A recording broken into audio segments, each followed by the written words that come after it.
Radhe Radhe friends, स्वागत है आप सबका फिर से हमारे ब्लॉग में।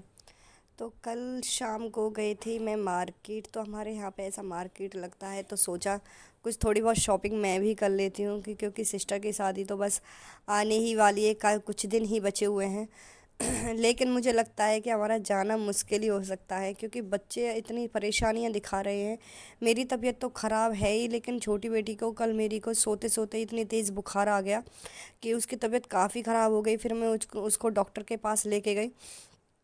आज वो स्कूल भी नहीं गई है, तो इसलिए आज सिर्फ बस वो मेरी ही गोदी में है और मेरा भी घर का कुछ काम नहीं हुआ। मेरी भी हिम्मत नहीं हो पा रही थी कि मैं कुछ कर पाऊँ।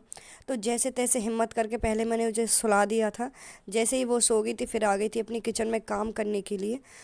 सुबह मैंने बच्चों के पापा का टिफ़िन बना दिया था और मेरी बड़ी बेटी भी स्कूल गई हुई थी, तो मैंने उसका भी टिफ़िन बना दिया था।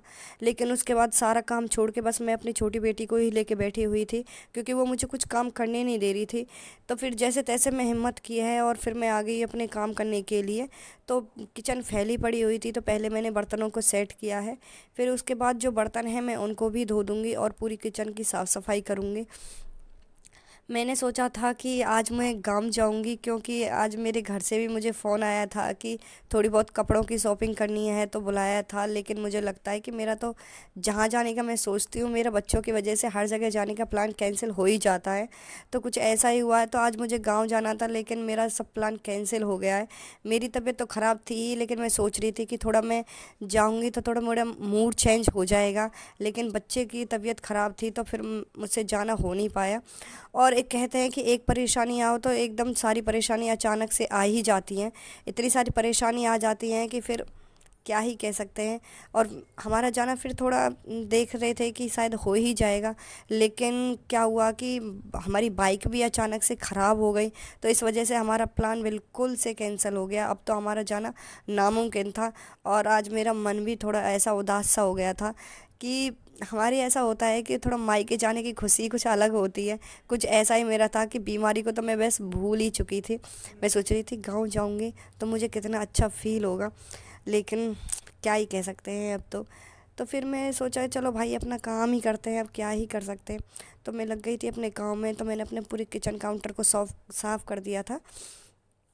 और ये आटा वाटा जो फैल गया था, मैंने सुबह एक बार रोटियां बना दी थी, लेकिन अब मेरी हिम्मत नहीं हो रही थी। मैंने हिम्मत करके जैसे तैसे फिर यहाँ से साफ़ सफाई करने के बाद सब जगह से डस्टिंग कर दी। और फिर मैं झाड़ू भी कंप्लीट कर दूँगी क्योंकि जितना काम मेरे से हो पाएगा, जितनी मेरी तबीयत सही रहेगी उतना मैं काम कर पाऊँगी। बाकी का अगर रह जाएगा तो फिर मैं कुछ नहीं कर सकती क्योंकि मुझसे भी बिल्कुल भी उठा नहीं जा रहा है। तो अपना खाना तो हम शायद दोपहर को ही बनाएंगे। तबीयत ख़राब होने की वजह से शायद मेरी आवाज़ भी आप लोगों को शायद साफ सुनाई ना दे, लेकिन उसके लिए सॉरी। पर मैं पूरी कोशिश कर रही हूँ कि मैं कुछ बेहतर कर सकें। तो फिर इसके बाद तो हमारा वही काम का है, डेली का शेड्यूल, तो फिर मुझे वो करना ही करना है। और फिर जब अकेले होते हैं ना तो थोड़ा ऐसा फ़ील होता है शायद कोई हमारी मदद करने वाला कोई होता। लेकिन क्या कह सकते हैं, अपना काम तो फिर करना ही है, चाहे रो के करो चाहे हंस के करो। तो कभी कभी जब मैं ये सोचती हूँ कि मैं पुराने दिनों को याद करती हूँ कि जब मैं अपने गांव में होती थी, अगर मुझे छोटी सी भी चोट लग जाती थी तो मेरी मम्मा मुझे कुछ भी काम नहीं करने देती थी। लेकिन अब खुद एक माँ बनने के बाद पता चलता है कि हमें अपनी तबीयत को छोड़ के, अपनी हालत को छोड़ के हमें अपने बच्चों को ज़्यादा वो देना पड़ता है, इम्पोर्टेंस देनी पड़ती है। तो कुछ इसी तरह माँ बनने के बाद तो फिर हमारी सारी चीज़ें, हमारी सारी आज़ादी फिर ख़त्म ही हो जानी होती है क्योंकि फिर हमारा पूरा फोकस अपने बच्चों की तरफ ही होता है। तो मैं कर लूँगी फिर यहाँ से अपना सारा काम।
झाड़ू कंप्लीट करने के बाद तो फिर मैं ऊपर भी झाड़ू लगाने चली गई थी, क्योंकि आज मुझे कपड़े धोने ही नहीं थे। तो मैंने सोचा कि कपड़े फिर मैं इकट्ठे कल मशीन लगा के ही धोऊंगी।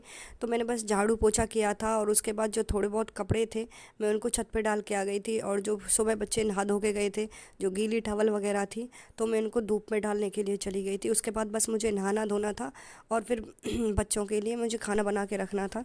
तो फिर चलिए फ्रेंड्स, आज के व्लॉग में बस इतना ही। अपनी वीडियो को ज़्यादा लंबा ना करते हुए तो आज के व्लॉग को हम अपने यहीं ख़त्म करते हैं। उम्मीद करते हैं आपको हमारा व्लॉग पसंद आएगा।